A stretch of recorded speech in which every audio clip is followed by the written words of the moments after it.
I had a hard time, so should you. I had a hard life. I had a hard startup, so should you. Hi guys, welcome back to Clare's Kingdom, where we talk facts, walk fierce, and remind the world that well-behaved women rarely make history.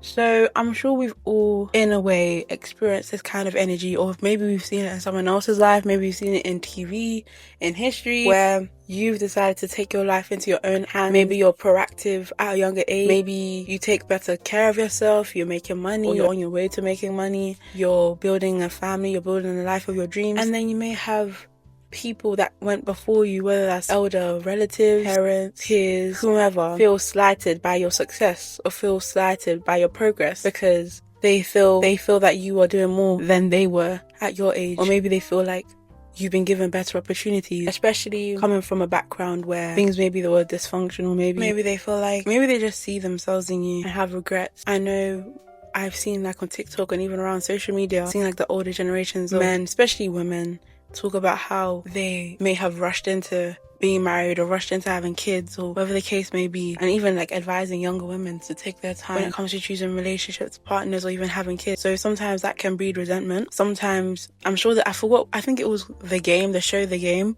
I've seen a few YouTubers talk about where the mother basically allegedly watched her daughter basically recreate or basically relive her mistake, or recreate essentially becoming a quote-unquote baby mama, right? And I saw a lot of people saying that she was set up, or the mother purposely didn't educate her daughter, or the mother purposely pushed her daughter to basically end up in the same bucket she was in at her age.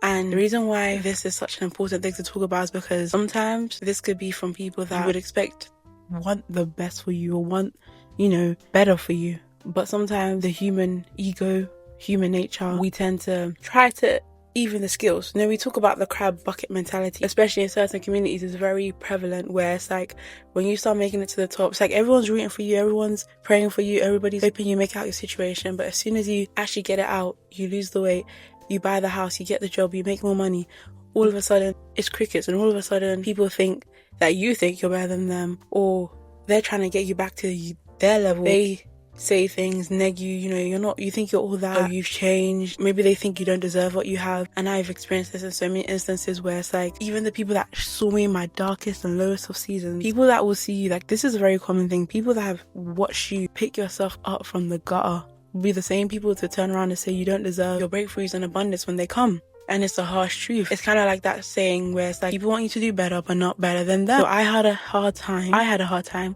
so should you. And unfortunately, most people have that mentality, especially when they're not intentionally trying to work through their pain, their trauma, work through their own wounds. And we see that being projected. We see mother-daughter relationships, we see friendships, dynamics, parent-child dynamics, where instead of the wounded party or the party that feels left behind to, level up, improve their lives, they'd rather you just be in the same predicament that you were. This is why people say misery enjoys company.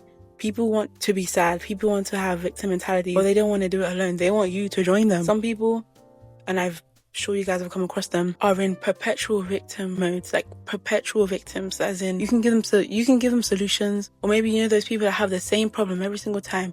You help them and give them advice, but every single time they just want to be in that problem. And then when you decide to separate yourself from that energy and actually ascend, actually grow, build, all of a sudden you're now the one that changed, and all of a sudden they're resenting you, because how dare you not be a victim anymore? How dare you take your power back? So yeah, that's the twisted truth about humans, especially when you start at the same place. I've had so many relationships and friendships in the past where we both said, we're going to get on our grind, we're going to lock in, we're going to go to the gym, we're going to work out, and they may have fell off, or maybe they weren't as committed and motivated as me, but I kept going. And then it gets to a point where it's just awkward because now, of course, the frequencies are not aligned anymore, and they resent you for that.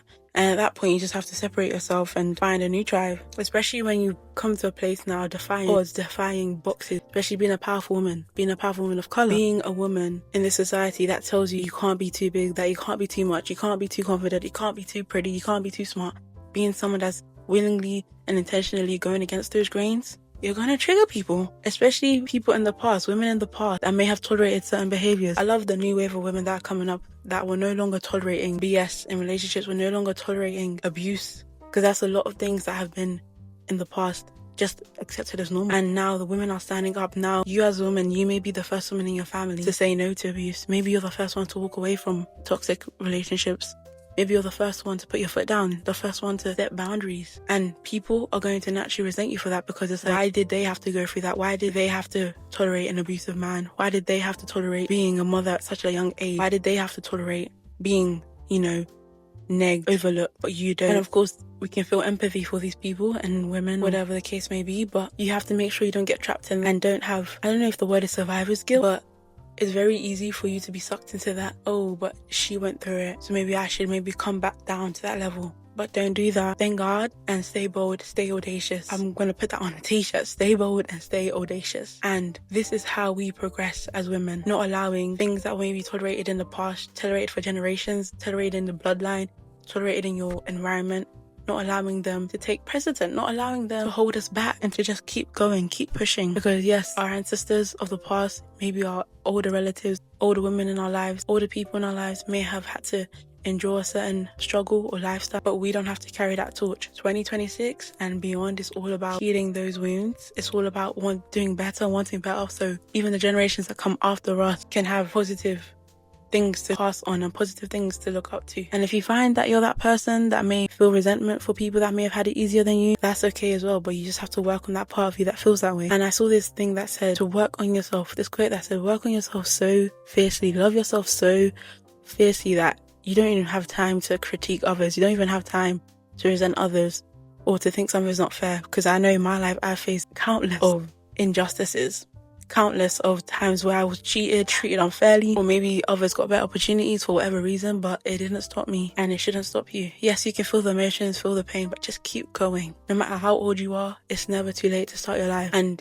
with whatever excuses you have, because I know we all have excuses, we can say health issues, we can say the family you were born in, you can say your background, you can say your class, whatever the case may be, your skin color, your ethnicity. But there's someone out there with all those things that are still achieving great things with your life. So just remember that whatever your story is today, there's someone with that exact same story who's making a name out of themselves with that same age. If you're alive, if you're breathing, it's not done. So yeah, I hope you guys enjoy this quick message. And yeah, don't allow people to project onto you. Okay, you just gotta keep going. And yeah, make sure you guys comment down below for your thoughts, and I'll see you in the next one. Bye.